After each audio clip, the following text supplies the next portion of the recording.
This is absolutely one of my favorite DIYs, and I love how it elevates any space. It's no secret that I did update a lot more than just the railing on this property. This is a renovation I actually did about 2 years ago and just recently found the footage, and I'm excited to walk you through it, so let's do it. I also really like this because you can fit it into any area of your home, no matter the length, and I'm going to show you how, so let's get building. I'm starting by cutting off this rounded edge on the current floor because I'm going to be capping it. It doesn't need to be exact, I just need to get it off, and I will be covering it over. You don't have to do this though, you can keep it on if you choose to.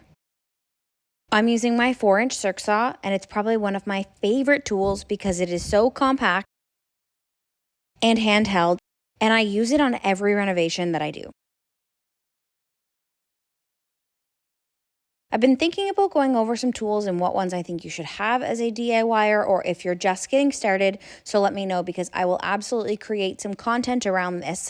Not sure your comfort level around tools, but I want to get you started and I want to get you more confident, so let me know below. The number one question I get on the other glass railing video that I did was how did I source my glass and where did I get it? You can actually go about this 2 different ways, and I'm going to show you.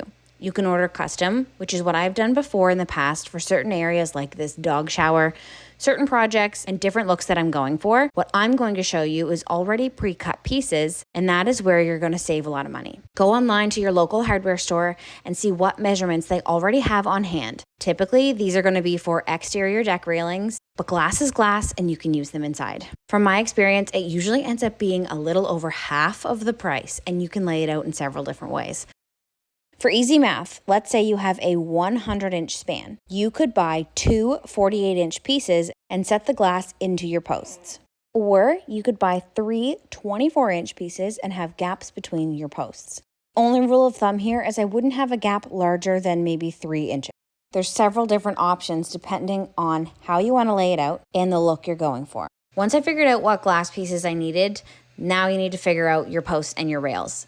I milled my own from Poplar. It's way less expensive to do it on your own, but if you're looking for a quick fix, you can buy them from the hardware store as well.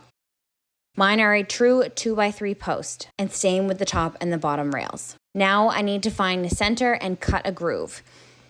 The glass is going to be inset about 3/4 of an inch, but I'm cutting it down 1 inch. And the reason why I'm doing it a little bit deeper is because wood does expand and contract, and you don't want any extra pressure on the glass if you put it in too tight. With any finished carpentry project, you definitely want to dry fit and measure as you go, even if it's 5, 6, 7 times. These measurements and cuts are final, and it is a finished carpentry piece. You do not want something to come up short. Sand it to a 300 or more grit, and then I also stained it and clear coated it before I brought it inside and put it together. So the reason I do this is because I don't want any stain getting on the glass.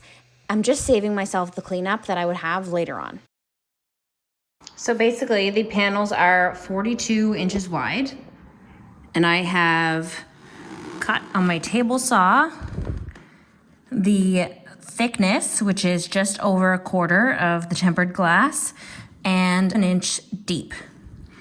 So instead of measuring for 41 a panel, it's actually, instead of measuring for 42 a panel, it's going to be 41 because the half and the half make a inch, and then the glass will sit nicely and snug inside, and that's how I got my measurement.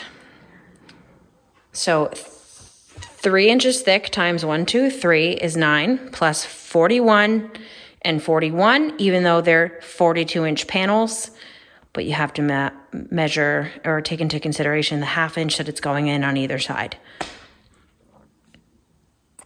I don't have any footage of this, but I used GRK bolts to screw the posts up from the bottom. That way when I flipped it over, you couldn't see them. Then I put a large amount of construction grade adhesive and leveled it using shims before I screwed it to the floor.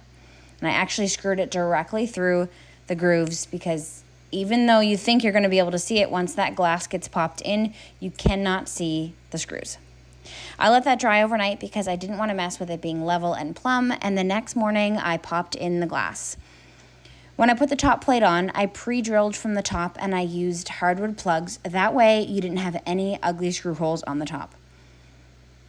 I have another video similar to this one that I have linked right here in case you have any questions that I might not have covered in this one. And if you do, let me know. Also, let me know if there's any projects that you want to see moving forward.